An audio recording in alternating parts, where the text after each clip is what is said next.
নিজের বাচ্চার কাপড় অন্যজনকে দান করার আগে হাজারবার ভেবে নেবেন।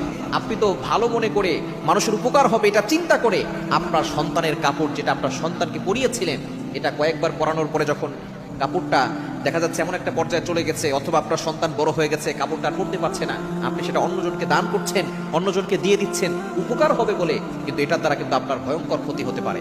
বর্তমানে আমাদের এই দেশে মানুষকে উপকার করাও বড় ধরনের রিস্ক হয়ে দাঁড়িয়েছে। আপনি দেখা যাচ্ছে রাতের বেলা গাড়ি নিয়ে বের হয়েছেন, কেউ একজন আপনার কাছে হেল্প চাচ্ছে, আপনি তাকে হেল্প করতে গিয়ে আপনি কঠিন কোনো বিপদে পড়ে যাবেন। এটাই হচ্ছে আমার সোনার বাংলাদেশ।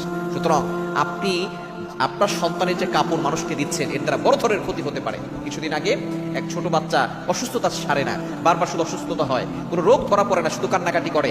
শেষ পর্যন্ত দেখা গিয়েছে যে তার যে কাপড় অন্য কাউকে দান করেছে, সেই কাপড় নিয়ে একজন তার উপরে জাদু করেছে, বাচ্চাকে ক্ষতি করার জন্য মেরে ফেলার জাদু করেছে। Can you imagine that? আপনি কল্পনা করতে পারছেন কোথায় গিয়ে দাঁড়িয়েছে আমাদের এই সমাজ?